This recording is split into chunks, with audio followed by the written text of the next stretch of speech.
Hello bachcho and welcome to the wonderful world of economics. Yes bachcho, today we are going to discuss the first chapter in 11th standard from the economics, that is the basic concepts of economics. हमारे economics की जो journey है वो शुरू हो रही है इस फर्स्ट चैप्टर से, और इस फर्स्ट चैप्टर में हम सीखने वाले हैं कौन कौन से different concepts generally we are going to use in economics. यानी जो हमारे इकोनॉमिक्स की स्टडी शुरू होगी, जो हम करते जाएंगे एवरी ईयर, और उसमें क्या क्या कंसेप्ट्स और टर्मिनोलॉजी यूज़ होगी, जिसकी थोड़ी सी शुरुआत जो है वो हम 11 से शुरू करेंगे। तो बच्चों आज हम स्टार्ट कर रहे हैं फर्स्ट वन कि what are the different views on economics, कि इकोनॉमिक्स में क्या क्या डिफरेंट व्यूज़ हैं, अलग अलग इकोनॉमिस्ट ने क्या क्या व्यूज़ दिया है, उसको हम डिस्कस करेंगे in a very easy way. As you know that simplicity is our main motto. Now जब हम first chapter in economics study कर रहे हैं तो इसमें हम देखेंगे कि जो इकोनॉमिक्स है वो है क्या। अब हमें पता है कि इकोनॉमिक्स एक सोशल साइंस है। अब जनरली हम देखते हैं कि जब हम साइंस को डिवाइड करते हैं तो साइंस हमारी डिवाइड होती है in two branches, in two parts. That is, एक तरफ है नेचुरल साइंस जिसे हम दूसरा नाम देते हैं एग्जैक्ट साइंस, एक तरफ नेचुरल साइंस जिसे हम क्या कहते हैं बच्चों, एग्जैक्ट साइंस। नाउ ये जो हमारी नेचुरल साइंस है, ये जो हमारी एग्जैक्ट साइंस है, इसे हम एग्जैक्ट साइंस या नेचुरल साइंस क्यों कहते हैं? क्योंकि इनके जो लॉज हैं दे आर यूनिवर्सली एक्सेप्टेड। वो लॉज हर कोई एक्सेप्ट करता है और उनकी जो वैलिडिटी है उसको हम टेस्ट कर सकते हैं, प्रूव कर सकते हैं इन लेबॉर्ट्री। आप देखते हो हम जब 8th 9th 10th स्टैंडर्ड में बहुत सारे एक्सपेरिमेंट लेबॉर्ट्री में करके देखते हैं, खास करके फिज़िक्स में, केमिस्ट्री में हम देखते हैं, तो बहुत सारे एक्सपेरिमेंट हम वहाँ पे एक्सपेरिमेंट करके देखते हैं और वो टेस्टेड हैं। यानी उनके रिजल्ट जो हैं वो हर कोई प्रॉपरली एग्जैक्टली वेरीफाई कर सकता है। तो इसके लिए नेचुरल साइंस को हम क्या कहते हैं बच्चों, exact science. These natural sciences, they are such science whose laws, जिनके laws जो हैं, जिनके rules जो हैं, जैसे न्यूटन का laws, first law, second law, third laws, उनके जो लॉज हैं they are universally accepted and their validity can be easily tested in the laboratory under controlled condition. हम प्रूव कर सकते हैं, उसे हम क्या कहते हैं बच्चों, नेचुरल साइंस यानी एग्जैक्ट साइंस। जैसे मैंने फिज़िक्स कहा, जैसे हमने केमिस्ट्री कहा। अब फिज़िक्स में हम बहुत सारे एक्सपेरिमेंट करते हैं लेबॉर्ट्री में, केमिस्ट्री में आप बहुत सारे एक्सपेरिमेंट करते हो और उनकी एक्यूरेट आपको रिजल्ट्स भी मिलती है। या मैथ्स देखो, उसमें भी आप एक्यूरेट रिजल्ट्स निकालते हो, आप उनके फार्मूलाज यूज़ करते हो और आपको एग्जैक्ट प्रिसाइज आपको आंसर भी मिलता है। तो ये सब नेचुरल साइंस का हिस्सा है। अब दूसरी तरफ अगर हम दूसरी साइंस देखें तो that is called social science. इस सोशल साइंस का हिस्सा है इकोनॉमिक्स। इस सोशल साइंस का हिस्सा है इकोनॉमिक्स। अगर हम सोशल साइंस की क्वीन कहें, क्योंकि हमारे जो मॉडर्न इकोनॉमिस्ट हैं पॉल सेमिल्सन, उन्होंने कहा कि economics is the queen of social science, जो हमारे डे टू डे लाइफ का एक इम्पॉर्टेंट हिस्सा है। किस तरह से हमें हाउस होल्ड को मैनेज करना है, किस तरह से बिहेवियरल साइंस को हम स्टडी करते हैं, वो हमें इकोनॉमिक्स सिखाता है। तो जब हम सोशल साइंस की बात करते हैं बच्चों, तो लेट मी टेल यू, इस सोशल साइंस को हम कहते हैं एब्स्ट्रैक्ट साइंस। क्या कहते हैं बच्चों, एब्स्ट्रैक्ट साइंस, या हम इसे कहते हैं बिहेवियरल साइंस, जहाँ पे मैन काइंड का बिहेवियर हम ऑब्जर्व करते हैं। किस तरह से बिहेवियरल साइंस को स्टडी करना चाहिए, कैसे उनके ऊपर थियरीज बनाई गई हैं, वो सब हम इकोनॉमिक्स में वन बाय वन करेंगे। यानी ये एक एब्स्ट्रैक्ट यानी एक इमेजिनेशन है, एक परसेप्शन इन द माइंड है, वो हम स्टडी करते हैं, एनालाइज करते हैं और उसके बाद हम इस इकोनॉमिक्स में थियरीज को डेवलप करते हैं। तो सोशल साइंस, अब ये सोशल साइंस क्या है? सोशल साइंस को अगर हम जनरली बात कहें तो it is the systematic study of human behaviour, बराबर, it is the systematic study of human behaviour. यानी हम इस सोशल साइंस में ह्यूमन बिहेवियर कैसे होता है, किस तरह से रिस्पॉन्ड करता है, क्या डिमांड करता है, किस तरह से रिएक्ट करता है, ये सब चीज़ें हम सोशल साइंस में पढ़ते हैं। जैसे आप फिलॉसफी देखो, सोशलॉजी देखो, साइकोलॉजी देखो, ये सब सोशल साइंसेस के हिस्से हैं। ये डिफरेंट ब्रांचेस हैं और इन्हीं सोशल साइंस में one of the important branch है दैट इज़ इकोनॉमिक्स, जिसकी शुरुआत आज हम कर रहे हैं। तो ये हमने थोड़ा बहुत उसका बैकग्राउंड देखा, क्योंकि साइंस को हम दो पार्ट्स में डिवाइड करते हैं बच्चों। एक तरफ नेचुरल साइंस, जिसे हम एग्जैक्ट साइंस कहते हैं, जिनके लॉज जो हैं वो यूनिवर्सली एक्सेप्टेड होते हैं और उनकी वैलिडिटी जो है, उनकी एक्यूरेसी जो है, it can be easily tested in the laboratory under control situation या कंडीशन। ओके, जैसे फिजिक्स है, केमिस्ट्री है, लाइक दैट। लेकिन दूसरी तरफ सोशल साइंस है। सोशल साइंस क्या है? ये एक systematic study of human behaviour है। इसे हम एब्स्ट्रैक्ट साइंस भी कहते हैं और दूसरा नाम बिहेवियरल साइंस, जैसे फिलॉसफी, जैसे सोशलॉजी, जैसे साइकोलॉजी, तो ये है। अच्छा, अब आते हैं हम अपने सब्जेक्ट इकोनॉमिक्स पे, जो हमारी वंडरफुल वर्ल्ड है।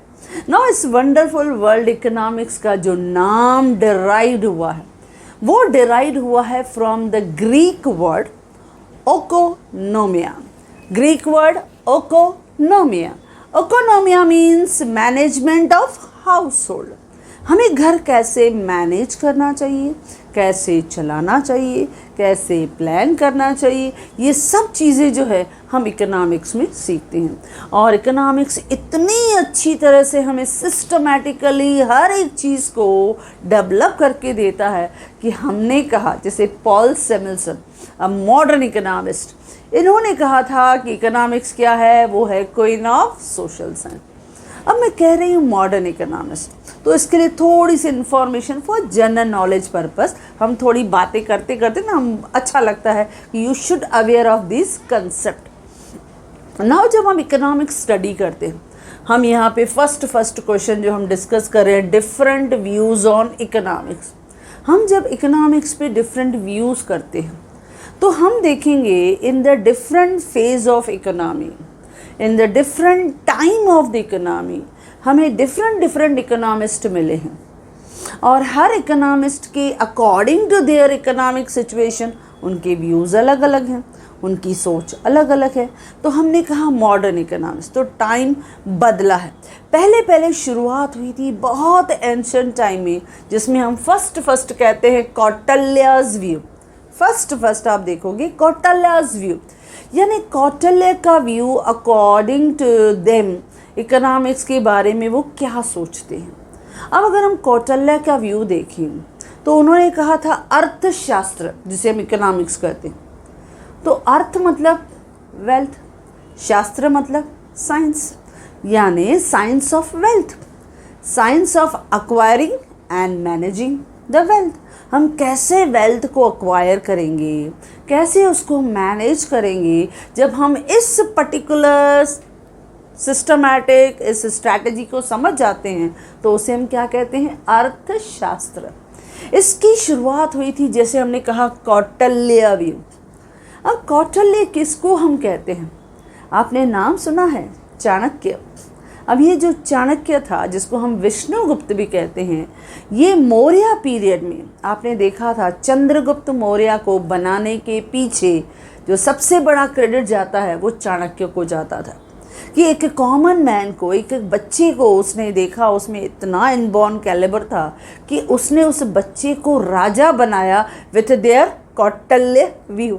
उसकी चाणक्य नीति, उसका नाम विष्णुगुप्त था, लेकिन वो इतना स्मार्ट था, इतना होशियार था, इतनी पॉलिटिकल ट्रीटीज़ को उसने स्मार्टली हैंडल किया कि उसने एक छोटे राज्य को एक बड़े राज्य में कन्वर्ट किया।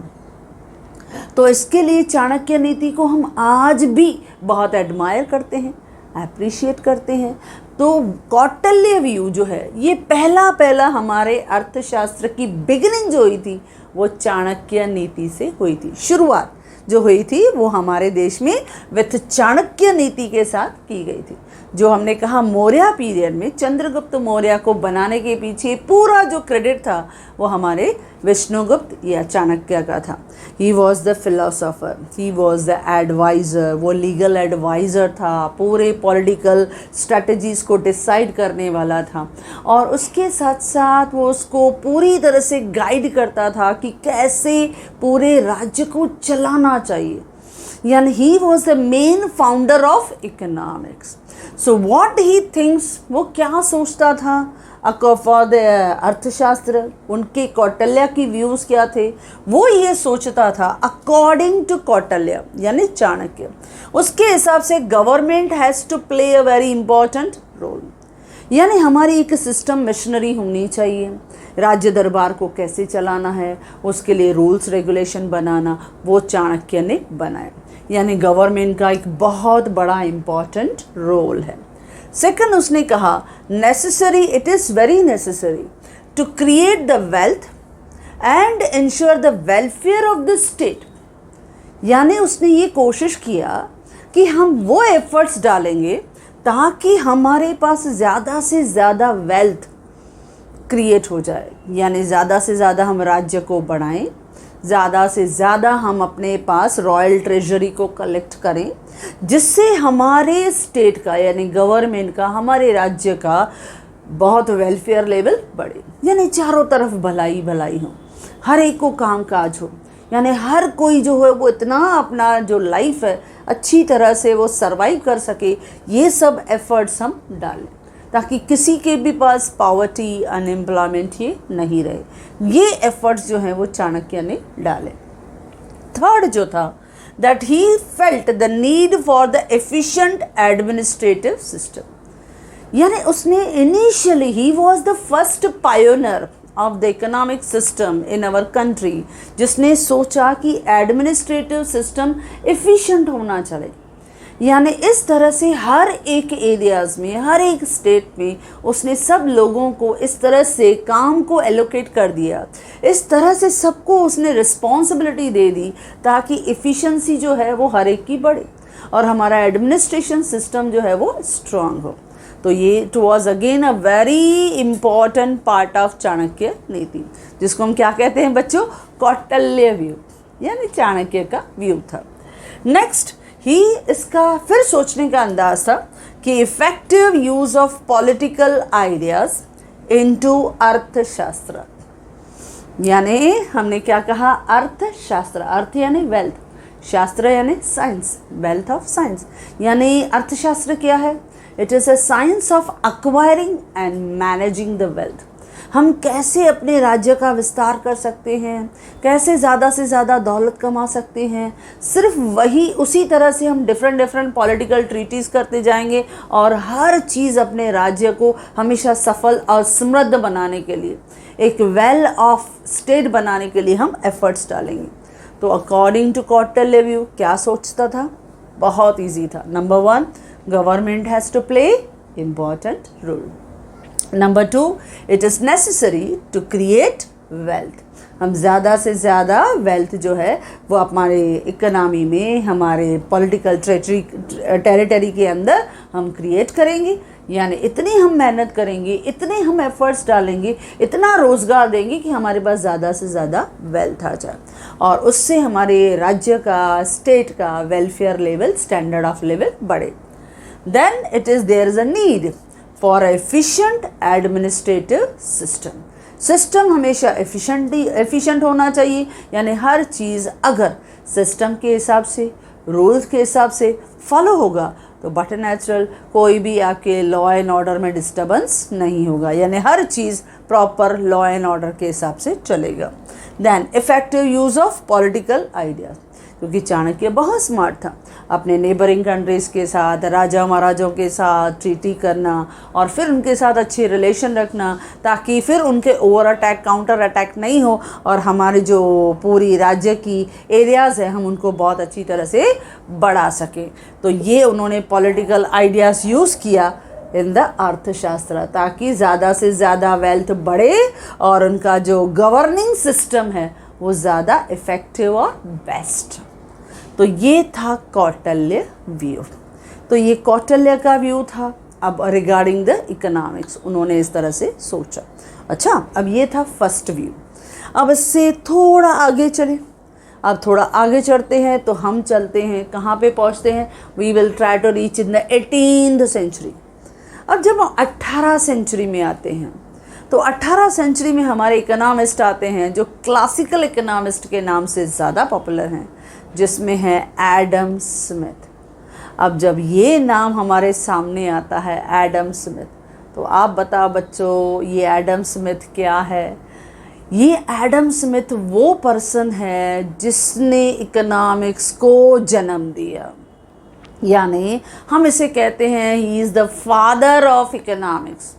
एडम स्मिथ क्लासिकल इकोनॉमिस्ट जिसने 1776 में एक बहुत ही अच्छा बुक दिया जिसका नाम था an inquiry into the nature and causes of wealth of nation.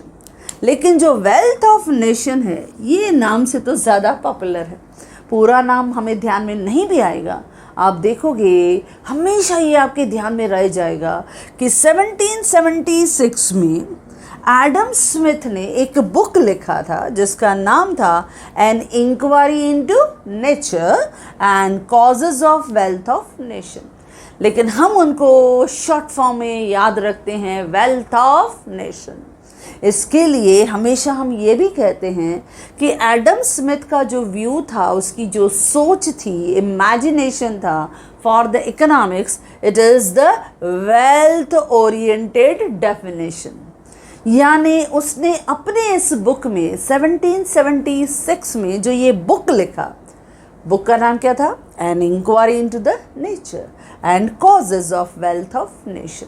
यानी हमारे नेशन के अंदर हम कैसे वेल्थ को ज़्यादा से ज़्यादा एक्वायर कर सकते हैं, मल्टीप्लाई कर सकते हैं, एक्सपांड कर सकते हैं, ये सब स्ट्रेटजी एडम स्मिथ ने हमें गाइड की।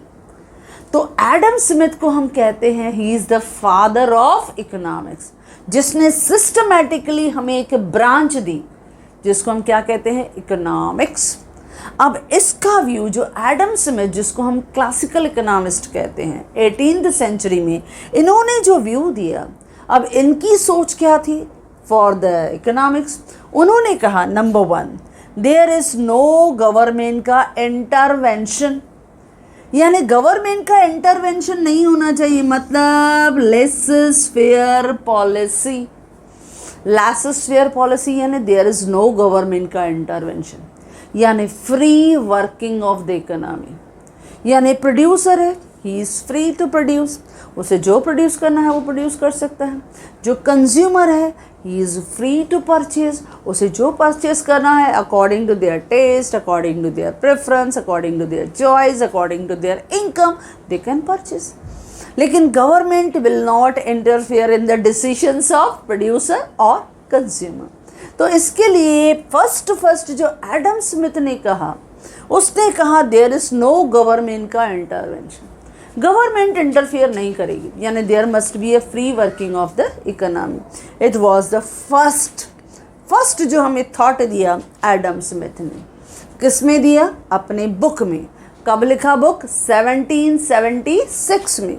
क्या नाम था बुक का? An inquiry into the nature, an inquiry into the nature and causes of wealth of nation.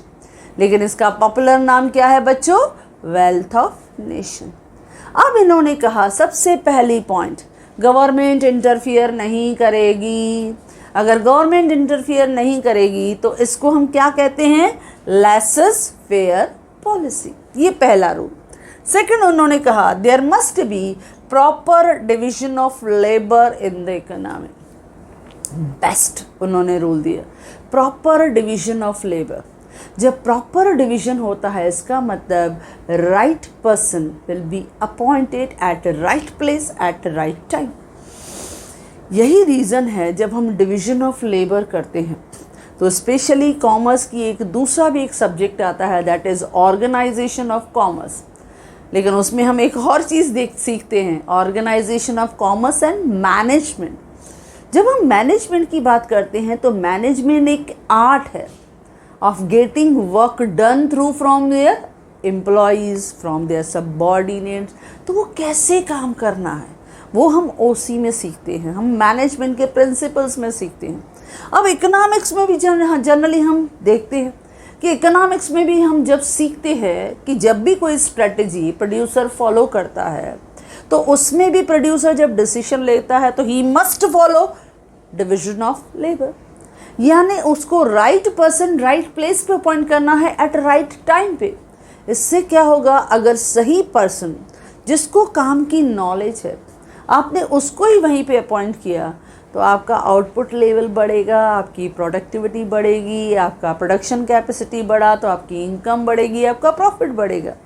इसके लिए आपके एडम स्मिथ का कहना था there must be proper division of labour. Proper division of labour होना चाहिए ताकि आपको रिजल्ट अच्छी मिले, आपको आउटपुट अच्छा मिले, आपकी प्रोडक्शन ज़्यादा हो, यानी efficient labour must be appointed at right place, जिसको उस काम का नॉलेज होगा। अगर उसको उस काम का नॉलेज ही नहीं होगा तो क्या होगा, वेस्टेजेस ऑफ रिसोर्सेज होंगे, टाइम मनी एनर्जी सब वेस्ट होगा, चीज़ें भी अच्छी नहीं होगी, फिर मार्केट से वो वापस आएगी, हमारा नुकसान होगा। तो इसके लिए क्या होना चाहिए, proper division of labour. Okay, then third Adam Smith ने कहा कैपिटल एंड वेल्थ अक्यूमुलेशन।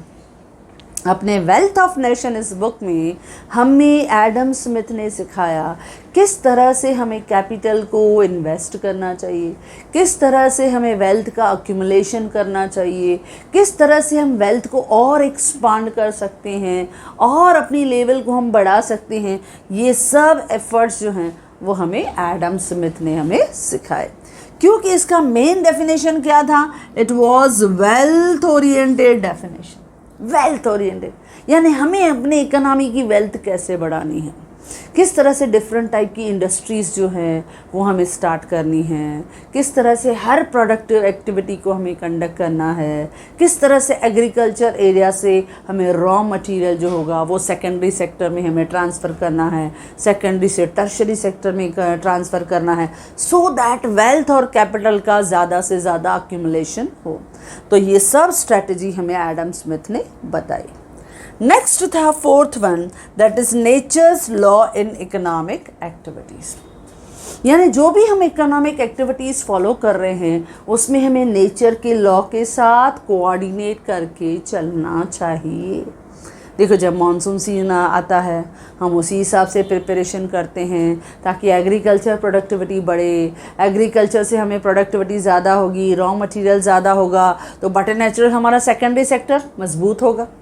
अब देखो, अगर हमने बहुत अच्छी तरह से पहले प्रिपरेशन कर लिया, हमें शुगर कैन अच्छा मिला तो sugar can say sugar industry वो सपोर्टेड होगी क्योंकि रॉ मटेरियल उधर जाएगा। राइस मिल है तो राइस फिर वहाँ जाएगा, ऑयल मिल है तो ऑयल जो है वो रॉ मटेरियल उधर जाएगा। तो इस तरह से हमें सिस्टमेटिकली हमें नेचर के लॉस के साथ कोऑर्डिनेट करके हमें हर चीज़ सोच समझ के करनी चाहिए और इस तरह से हमारी इकोनॉमी ग्रो हो जाएगी। तो इस तरह से हमारे एडम स्मिथ यानी हमारे फादर ऑफ इकोनॉमिक्स की ये सोच थी। तो इसने हमें 1776 में क्या दिया बच्चों, एक बुक दिया। आप चाहो शॉर्ट फॉर्म में नाम याद कर सकते हो, क्या था, वेल्थ ऑफ नेशन, लेकिन एग्जैक्टली नाम था an inquiry into the nature and causes of wealth of nation. इनका ये सोच था कि देयर इज नो गवर्नमेंट का इंटरवेंशन। दूसरा, there must be a proper division of labour. Third, capital और वेल्थ का अक्यूमुलेशन। हम ज़्यादा से ज़्यादा देश में जो है अपनी वेल्थ को, अपने कैपिटल को ज़्यादा से ज़्यादा इन्वेस्ट करेंगे ताकि प्रोडक्टिविटी का लेवल बढ़े, प्रोडक्शन ज़्यादा होगी, वेल्थ ज़्यादा होगी, हर जगह अम्यूनिटीज़ फैसिलिटीज़ ज़्यादा होगी एंड ओवरऑल इनकम और स्टैंडर्ड ऑफ लिविंग बढ़ेगा और इससे हमारी इकोनॉमी का ग्रोथ एंड डेवलपमेंट रेशो भी बढ़ेगा। फोर्थ था nature's law and economic activities. फिर नेचर के लॉस को हम इकोनॉमिक एक्टिविटीज़ के साथ कोऑर्डिनेट करके चलेंगे ताकि हमारी इकोनॉमी जो है और ज़्यादा टारगेट्स को अचीव करे। ओके बच्चों, तो ये था हमारे एडम स्मिथ का व्यू फॉर इकोनॉमिक्स। जब ये व्यूज़ लिखते हैं ना बच्चों, तो ये क्वेश्चन जनरली जब आपके कॉलेज में पूछा जाता है तो ये व्यूज़ आपसे अलग अलग जो पूछा जाएगा, हर एक इकोनॉमिस्ट का व्यू जो है वो मोस्टली वेटेज रखता है फॉर 2 मार्क्स। जैसे अभी कौटिल्य का व्यू है फॉर 2 मार्क्स, या एडम स्मिथ का व्यू है 2 मार्क्स, या हम अल्फ्रेड मार्शल का व्यू करने वाले हैं 2 मार्क्स। तो ऐसे करके वो 4 मार्क में आपको कोई भी 2 व्यूज़ आपसे पूछ सकते हैं। ओके बच्चों, तो यानी शॉर्ट नोट के फॉर्म में ये आपसे इजीली पूछा जा सकता है और बहुत आसान। ओके, तो हम कर रहे हैं इसके बाद थर्ड व्यू। अब थोड़ा फेज़ बदला, यानी क्लासिकल जो हमने ये फेज़ देखा जिसमें हमने father of economics Adam Smith का व्यू, उसकी सोच, उसका परसेप्शन हमने समझा।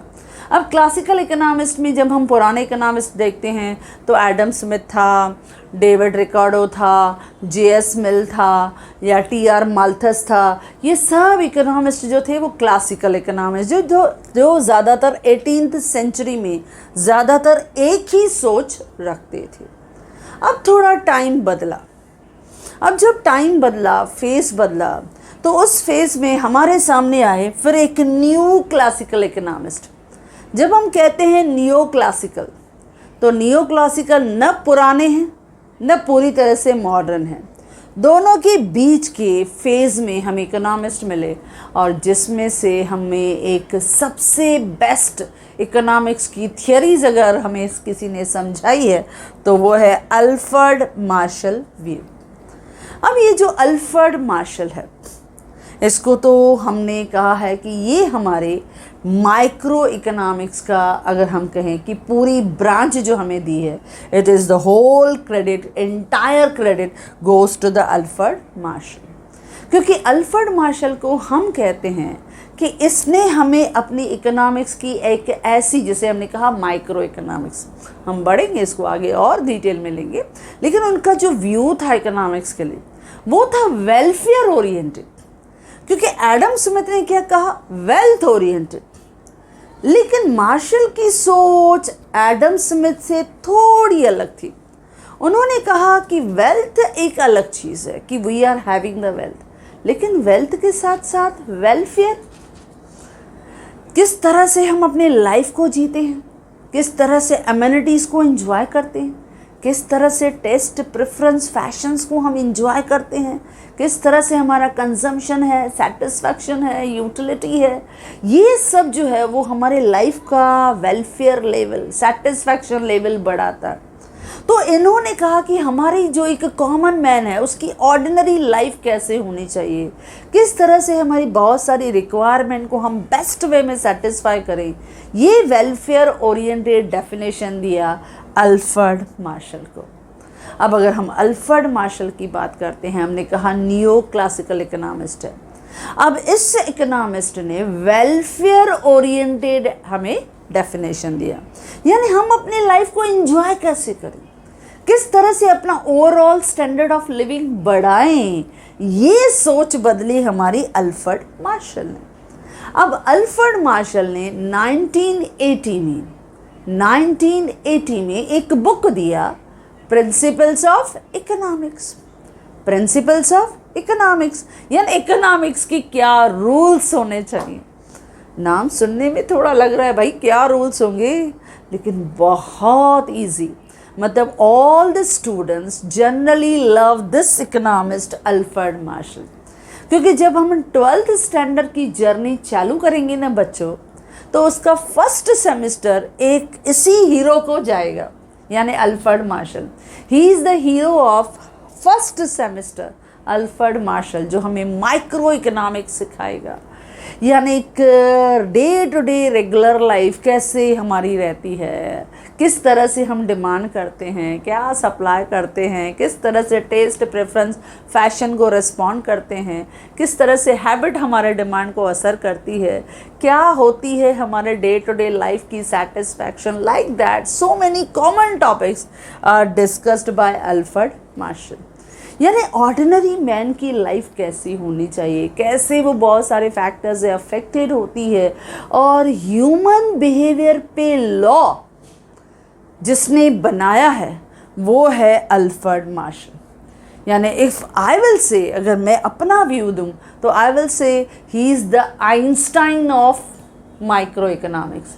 इसने माइक्रो इकोनॉमिक्स को सिस्टमैटिकली डेवलप करके दिया, क्योंकि ह्यूमन बिहेवियर पे लॉ बनाना इसके पहले किसी ने नहीं किया था। लेकिन इस बंदे ने इतना आगे फॉरवर्ड सोचा, और हमारा ह्यूमन बिहेवियर जो हमेशा बदलता रहता है, बहुत से फैक्टर्स से अफेक्टेड होता है, लेकिन इसने इम्पॉसिबल को आई एम पॉसिबल करके दिखाया। यानी अल्फ्रेड मार्शल ने ह्यूमन बिहेवियर की हर एक पॉसिबल सिचुएशन को समझाया।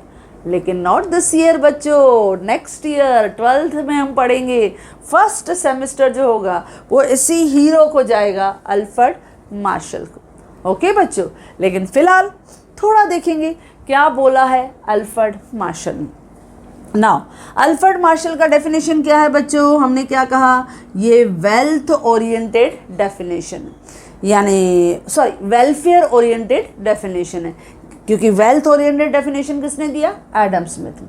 लेकिन इसने कहा वेलफेयर ओरिएंटेड, किस तरह हम अपने लाइफ में इंजॉयमेंट, किस तरह से सेटिस्फैक्शन, वेलफेयर को हम बढ़ा सकते हैं, ये डेफिनेशन इसने दिया। इसने 1890 में कौन सा बुक लिखा? Principles of economics. किस तरह से इकोनॉमिक्स का प्रिंसिपल्स को हम फॉलो करते हैं। अच्छा, इसने डेफिनेशन क्या दिया? देखो, दिखने में बड़ा है, बहुत आसान है। उसने कहा economics is the study of Mankind in ordinary business of life. देखो, पहला सेंटेंस ही बहुत इजी। उसने कहा economics is the study of Mankind in the ordinary business of life. हम अपने डेली ऑर्डिनरी लाइफ में किस तरह से हम रिस्पॉन्ड करते हैं, किस तरह से हम रिएक्ट करते हैं, हमारा जो पूरा बिहेवियर है उसको उसने जज किया, ऑब्जर्व किया, उसको उसने इकोनॉमिक्स में बताया है। तो इकोनॉमिक्स क्या है? एक study of Mankind, human being का जो स्टडी है वो इसने हमको सिखाया है। It examine that the part of individuals and social actions which are closely connected with the attainment and the use of material requisites of well-being। यानी ये कनेक्टेड है, किससे कनेक्टेड है? It is examine that part of individual, ये individual के उस part से connected है, एंड द सोशल एक्शन जो हम रिस्पॉन्ड करते हैं, रिएक्ट करते हैं, जो कनेक्टेड है विथ द अटेनमेंट, जब हमें कोई चीज़ मिलती है या हमारे यहाँ से कोई चीज़ जाती है, attainment and the use of material requisite, जो हम मटीरियल चीज़ें जब यूज़ करते हैं तो उससे हमारा वेलबींग कैसा होता है, कैसा रिस्पॉन्ड करते हैं। कोई भी चीज़ जब हम लेके आते हैं, सपोज़ हमने कोई नया आउटफिट लिया, तो आउटफिट जब हमने पहना तो पहनने के बाद हमें वो क्या सेटिस्फैक्शन मिल रहा है, क्या हम फील कर रहे हैं, किस तरह से पर्सनालिटी में वो चेंज आ रहा है, क्या बदलाव हम फील करें, तो हमारा वो वेलबींग, आप देखोगे हमारा एटीट्यूड ही चेंज हो जाता है, बदल जाता है। तो ये जो मटीरियल्स चीज़ें हैं, जैसे अभी suppose you are having a common phone, but suppose you are able to purchase iPhone, अगर वो आपके हाथ में आईफोन हो and 13 Pro Max if you in your hand, तो बट नेचुरल एटीट्यूड बदल जाएगा, बट नेचुरल आप में वो एटीट्यूड आ जाएगा, तो वो आपका वेलबींग, आपका सेटिस्फैक्शन जो आपके पर्सनालिटी से दिखता है। तो हर चीज़, चाहे हम ब्रांडेड चीज़ें लें, चाहे शूज़ हो, चाहे वॉलेट हो, चाहे आउटफिट हो, या 2 व्हीलर हो, या 4 व्हीलर हो, या मोबाइल हो, या इलेक्ट्रॉनिक्स हो, हर चीज़, ये सब मटेरियल वाली चीज़ें जो हैं ये हमारे लाइफ में वेलफेयर लेवल बढ़ाती हैं, और उससे हमारी वेलबींग, हमारा स्टैंडर्ड ऑफ लिविंग दिखता है। उसी तरह से मैनकाइंड क्या करता है? रिस्पॉन्ड करता है। तो देखो वही डेफिनेशन दिया, क्या कहा उसने? Economics is the study of Mankind in the ordinary business of life. It examine that part of individual and social action which are closely connected with the attainment and the use of material requisites of well-being। जो हमारी material requirement भी satisfied होती है ना, तो we feel much much satisfied, यानी वो हमारे फेस से, हमारे एक्सप्रेशन से दिखती है। तो ये सब खुशी जो होती है वो मटेरियल चीज़ें हमारे लाइफ में लाती हैं। इसके लिए क्या कहा उसने, economics is the study of Mankind in the ordinary business of life. तो हम ऑर्डिनरी लाइफ में कैसे जीते हैं, किस तरह से हम अफेक्टेड होते हैं, किस तरह से कभी कभी डेमॉन्स्ट्रेशन इफेक्ट होता है, कभी स्नॉब इफेक्ट होता है, कभी बैंड वैगन इफेक्ट होता है, ये सब चीज़ें हम धीरे धीरे सीखेंगे तो फ़र्क पड़ता है। क्योंकि जब हम फ्रेंड सर्कल्स में जाते हैं तो बहुत सारी चीज़ें जो होती हैं वो हम दिखावे के लिए करते हैं, स्नॉब इफेक्ट के लिए करते हैं, अपनी पर्सनालिटीज़ के लिए करते हैं। बहुत सारी प्रेस्टिजियस चीज़ें जो हैं, जैसे गोल्ड ज्वेलरी है या डिज़ाइनर वेयर्स हैं, ब्रांडेड चीज़ें जो है परचेज़ करते हैं, क्यों? For show off. तो ये सब चीज़ें, यानी ऑर्डिनरी लाइफ में ये चीज़ें बहुत इम्पॉर्टेंट रोल प्ले करती हैं। तो ये है हमारे मार्शल का कहना। उन्होंने क्या कहा, ये वेलफेयर ओरिएंटेड है, यानी इकोनॉमिक्स क्या है, it is the study of Mankind in the ordinary business of life. Okay, किस तरह से हमारे लाइफ में वो वेल बीइंग बढ़ाती हैं, किस तरह से डिफरेंट मटीरियल्स चीज़ें जो हैं वो हमारा स्टैंडर्ड ऑफ लिविंग बढ़ाती हैं। तो ये तो हमें दिखता ही है। ओके बच्चों, तो ये है हमारे अल्फ्रेड मार्शल का व्यू। लेकिन इस अल्फ्रेड मार्शल का क्या कहना था, इन शॉर्ट फिर से पॉइंट में भी देखें। उन्होंने कहा it is the study of an ordinary man. हम ऑर्डिनरी मैन को स्टडी करें, और ये हमारे 12th के फर्स्ट सेमेस्टर में आप देखें कैसे ऑर्डिनरी मैन रिस्पॉन्ड करता है, कैसे डिमांड करता है, कैसे सप्लाई करता है, कैसे मार्केट में हम उसका बिहेवियर देखते हैं। तो ऑर्डिनरी मैन के लिए जो हम पूरा स्टडी करेंगे वो हमारे अल्फ्रेड मार्शल साहब की थियरी होंगी। सेकेंड है it is the study of material welfare, यानी it is the study of material welfare. कितनी आपके पास चीज़ें हैं, जैसे मैंने कहा आईफोन आपके पास है, आपके पास गाड़ी अच्छी है, you are having Mercedes, you are having Porsche, you are having BMW, you are having Lamborghini, तो आपका स्टैंडर्ड बढ़ता है।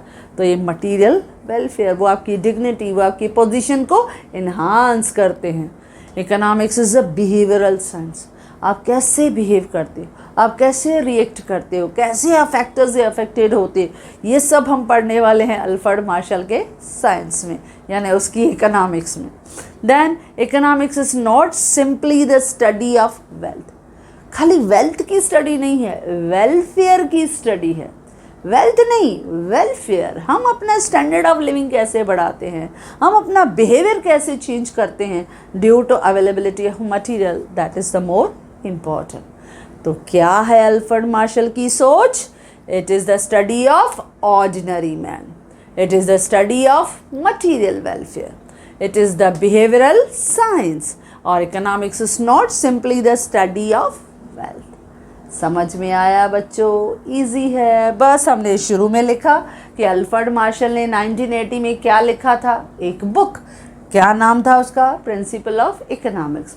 क्या डेफिनेशन दिया उन्होंने कहा economics is the study of Mankind in the ordinary business of life. इतना भी लिखा, इनफ। उनकी क्या व्यूज़ थे, क्या सोच थी, उन्होंने इकोनॉमिक्स के लिए कहा कि it is the study of ordinary man, it is the study of material welfare. Economics is the behavioral science. Economics is the simply study, it is not simply the study of wealth, but it is the study of welfare. Okay बच्चों, now ये था third view जो new classical economist था, यानी हमने देखा 19th century और लगभग 20 सेंचुरी के हाफ में हमें न्यू क्लासिकल इकोनॉमिस्ट मिले, जैसे अल्फ्रेड मार्शल और उसका सबसे अच्छा दोस्त AC पिगू, या उसी फेज़ में हमने इरविंग फिशर भी देखा।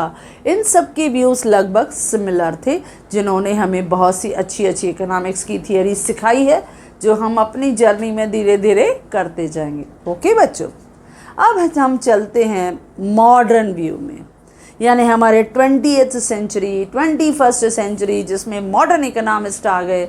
अब इन मॉडर्न इकोनॉमिस्ट की जो सोच है फॉर इकोनॉमिक्स, वो टोटली इन सबसे अलग, यानी एडम स्मिथ के वेल्थ ओरिएंटेड डेफिनेशन से अलग। अगर वेलफेयर ओरिएंटेड डेफिनेशन था तो वो अल्फ्रेड मार्शल का था, उससे भी कुछ अलग।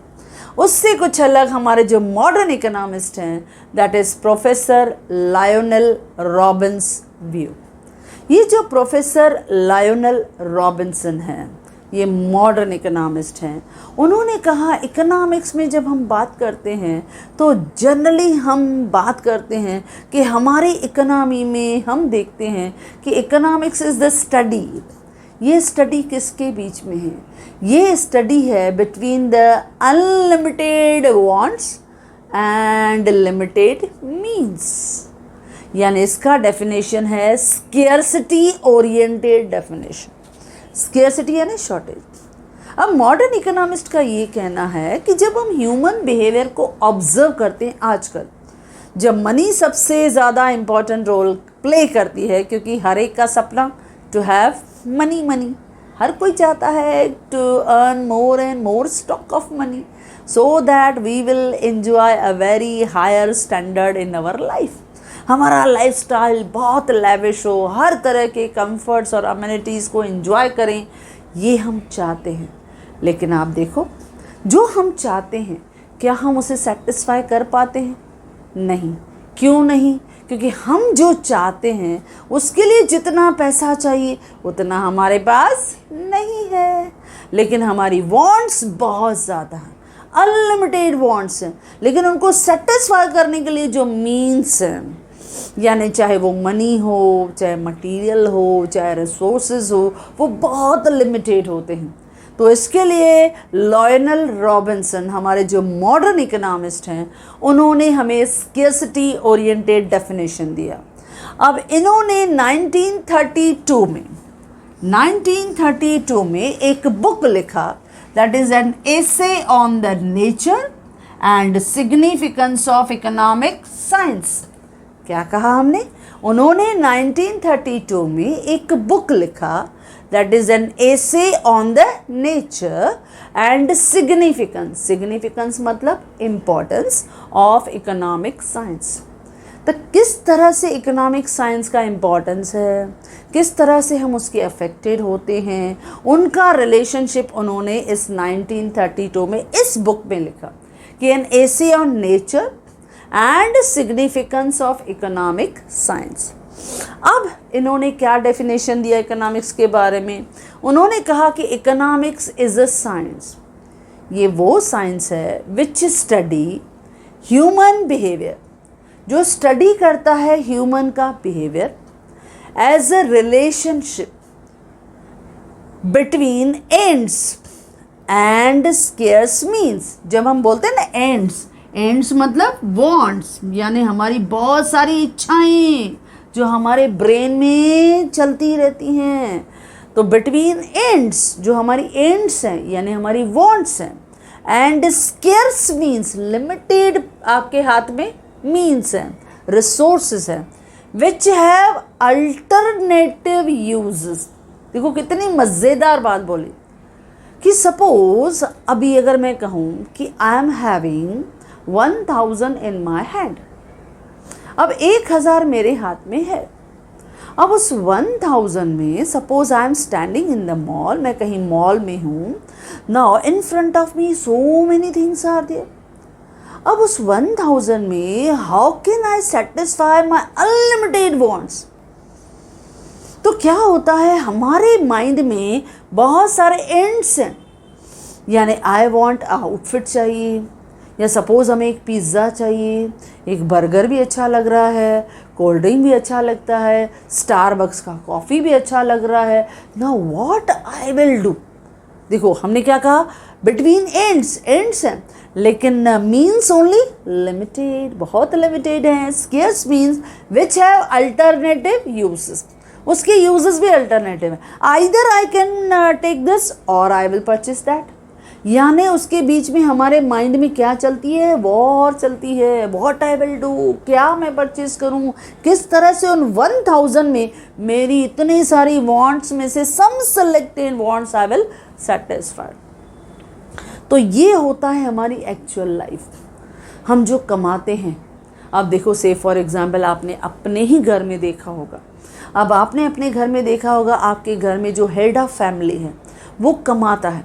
अब कमाएगा, उसकी इनकम जो है वो फिक्स है, लेकिन उसकी जो मंथली एक्सपेंडिचर है, जिसमें ग्रोसरी का है, इलेक्ट्रिसिटी का बिल है, मोबाइल का रिचार्ज है, हाउस टैक्स है, या मिल्कमैन का बिल देना है, न्यूज़पेपर बिल को बिल देना है, लॉन्ड्री वाले को बिल देना है, गैस का सिलेंडर भरना है, फ्रूट लेके आना है, वेजिटेबल लेना है, देखो सो मेनी रिक्वायरमेंट, ये सब चीज़ें होती हैं। अब प्राइसेस तो कभी भी किसी की फ़िक्स नहीं होती हैं, लेकिन हमारे मीन्स तो फिक्स हैं, यानी हमारे रिसोर्सेज तो फिक्स हैं। अब उसके बीच में हम इतने सारे ट्रांजैक्शन को कैसे सेटिस्फाई करें? यही तो मैनेजमेंट, यही तो जादू सिखाता है हमें इकोनॉमिक्स। यानी उसी पैसे के अल्टरनेटिव यूजेस हैं, लेकिन हमें इतना स्मार्टली डिसीजन लेना है कि ग्रोसरी कितनी आएगी कि पूरा महीना भी चले और प्लस हम दूसरे बिल्स भी दें। यानी उसमें से फ्रूट भी एडजस्ट हो, हमारे वेजिटेबल्स भी एडजस्ट हो, हम मिल्कमैन को भी पैसा दे सके, हम न्यूज़पेपर को भी पैसा दे सके, हम इलेक्ट्रिसिटी का बिल भी दे सके, हम बच्चों को एजुकेशन का भी फीस पे कर सके। देखिए हर चीज़ अरेंज करना, मैनेज करना, इसके लिए हमने क्या कहा? इकोनॉमिक्स ग्रीक वर्ड में से निकला हुआ है, जिसका नाम क्या था? इकोनोमिया, यानी मैनेजमेंट ऑफ हाउस होल्ड। हम एक घर कैसे चलाते, ये भी एक बहुत बड़ी साइंस है, स्मार्टनेस है, स्ट्रैटेजी है, कैसे चलाएं, क्योंकि पैसा लिमिटेड है, लेकिन बच्चों की डिमांड्स, फैमिली की डिमांड्स अनलिमिटेड है। अब उसमें से भी अल्टरनेटिव है, तो जो मोस्ट अर्जेंट है भाई उसको पहले सेटिस्फाइड करो। जैसे अगर suppose someone is not feeling well, तो पहले तो उसको डॉक्टर के पास लेके जाना है, उसकी दवाई करनी है, उनको मेडिसिन देनी है, that is our first priority. बाकी दूसरी चीज़ को थोड़ा पोस्टपोन कर सकते हैं। तो ये सब चीज़ें होती हैं, ये हमारी लाइफ का सबसे इम्पॉर्टेंट रोल होता है माय डियर स्टूडेंट। तो इसके लिए क्या है? Economics is a science which studies human being behaviour as a relationship between ends and scarce means which have alternative uses, जिसके बहुत सारे यूजेस हैं। अब रॉबिन्सन जो है उनके व्यूज़ के हिसाब से इकोनॉमिक्स क्या है? Wants and ends are unlimited. हमारी जो वॉन्ट्स है, अब देखो वॉन्ट्स बोलो या एंड्स बोलो, कोई भी इजी वर्ड, देखो कोई भी वर्ड रट्टा नहीं मारना है, हमें इकोनॉमिक्स मतलब इजीली समझ के लिखनी है। आपको कोई लेक्चरर नहीं बोलेगा कि आप रट के सेम टू सेम लिखो, नो, आपने इजी लैंग्वेज में लिखा, आपकी ग्रेट सक्सेस, आपने लिखा। तो इसके लिए वांट्स बोलो या एंड्स बोलो, वो अनलिमिटेड है। We are having bundle of wants in our mind, यानी हम बहुत सारी वांट्स को अपने लाइफ में सेटिस्फाई करना चाहते हैं, लेकिन मैजिक क्या है? मीन्स या resources to satisfy wants they are limited, लेकिन उनको सेटिस्फाई करने के लिए जो हमारे पास पैसा है, रिसोर्सेस है, मीन्स हैं, वो लिमिटेड हैं। तो अब क्या करना पड़ता है? स्मार्टनेस। वांट्स आर ग्रेडेबल, हम वांट्स को क्या कर देते हैं? ग्रेड कर देते हैं। भाई क्या ज़रूरी है पहले सेटिस्फाई करेंगे, जो ज़रूरी नहीं है उसको बाद में देख लेंगे, जब पैसा आएगा बाद में देख लेंगे। तो जो ज़रूरी है उसके लिए हमने पैसा अरेंज कर दिया, और जो ज़रूरी नहीं है देख लेंगे, सह लेंगे। तो ये वांट्स आर ग्रेडेबल। और last, means have alternative uses. Means के अल्टरनेटिव यूजेस है, जैसे मैंने कहा हमारे पास पैसे हैं, अब उसमें से हम पिज़्ज़ा ले, बर्गर ले, या स्टारबक्स की कॉफ़ी ले ले, या हम एक आउटफिट ले ले, या आपने कोई दूसरा सॉफ्ट टॉय देखा उसको ले ले। ये सब अलग अलग चीज़ें हैं जो हम उसमें से सेटिस्फाई करना चाहते हैं। तो इसके लिए मीन्स हैव अल्टरनेटिव यूजेस। ये है हमारे मॉडर्न इकोनॉमिस्ट की सोच। ये मॉडर्न इकोनॉमिस्ट एक तो लायनल रॉबिन्सन है, और उसके अलावा पॉल सैमुएल्सन, हमने कहा पॉल सैमुएल्सन, ही सेड कि economics is the queen of social science. और हम देखेंगे हमारे मॉडर्न इकोनॉमिस्ट हैं जे.एम. कीन्स। जब हम बात करते हैं तो जे.एम. कीन्स जो है, he is also one of the modern economist, जिनकी थियरीज़ को हम मैक्रो इकोनॉमिक्स में पढ़ने वाले, क्योंकि इकोनॉमिक्स दो ब्रांचेस में हम पढ़ने वाले हैं, एक है माइक्रो और दूसरा है मैक्रो। जब हम माइक्रो पढ़ेंगे, माइक्रो स्मॉल इंडिविजुअल, तो अपना एक ही हीरो है मार्शल, अल्फ्रेड मार्शल, जिसको बच्चे बहुत प्यार करते हैं, अल्फ्रेड मार्शल की इकोनॉमिक्स। और जब हम देश की इकोनॉमिक्स पढ़ेंगे यानी मैक्रो, टाइम है अभी, हम 12th में उसको डिस्कस करेंगे, that is for J.M. Keynes, John Maynard Keynes. तो उन्होंने अपने इकोनॉमी को अलग एक एंगल से, एग्रीगेट इकोनॉमी का जो उन्होंने थॉट दिया है, थियरी दिया है, तो he is given its own view for the economics. तो he is also one of the modern economists. लेकिन फ़िलहाल आपको 11th में आपकी जो व्यूज़ हैं फॉर इकोनॉमिक्स 4 के करने हैं। पहला कौटिल्य व्यू यानी चाणक्य और विष्णुगुप्त का व्यू, जो मौर्य पीरियड में चंद्रगुप्त का mostly was a legal adviser था, फिलोसोफर था, वो उसको काफ़ी अच्छी तरह से गाइड और मोटिवेट करता था, किस तरह से उसको बहुत एक राजा बना के किस तरह से उसके राज्य का नाम चारों तरफ कर दिया, only because of its Chanakya नीति। किस तरह से उसने अर्थशास्त्र का रियल मीनिंग जो है उसने हमें समझाया। उसके accordingly government has to play a important role, then it is necessary to create the wealth to ensure the welfare of the state. Third, उसने कहा there is a need for the efficient administrative system. Fourth, उसने कहा effective use of political ideas into the Arthashastra, किस तरह से हमें नई नई आइडियाज़ को इस तरह से इम्प्लीमेंट और एग्जीक्यूट करना है हमारा देश ग्रो करे, डेवलप करे। फिर आया टाइम बदला, एडम स्मिथ आया। एडम स्मिथ ने 1776 में बुक दिया जिसका शॉर्टकट नाम क्या है, वेल्थ ऑफ नेशन। उनका व्यू क्या कहता है, देयर इज़ नो गवर्नमेंट का इंटरवेंशन। इसको हम शॉर्ट फॉर्म में क्या कहते हैं बच्चों, लेसेस फेयर पॉलिसी। उसने कहा there must be proper division of labour. उसने कहा कैपिटल और वेल्थ का अक्यूमुलेशन होना चाहिए। उसने कहा नेचर का लॉ को आप यूटिलाइज करें, इकोनॉमिक एक्टिविटीज़ को फॉलो करो तो देश आगे बढ़ेगा। फिर टाइम बदला और आ गया अपना neo classical economist Alfred Marshall. इसने कौन सा डेफिनेशन दिया, वेलफेयर ओरिएंटेड डेफिनेशन। उसने क्या कहा कि इकोनॉमिक्स क्या है, स्टडी ऑफ ऑर्डिनरी मैन। उसने कहा स्टडी ऑफ मटीरियल वेलफेयर। ये इकोनॉमिक्स क्या है, स्टडी ऑफ मटीरियल वेलफेयर। उसने कहा इकोनॉमिक्स क्या है, behavioural science. Economics is not the simply the study of wealth but it is the study of welfare.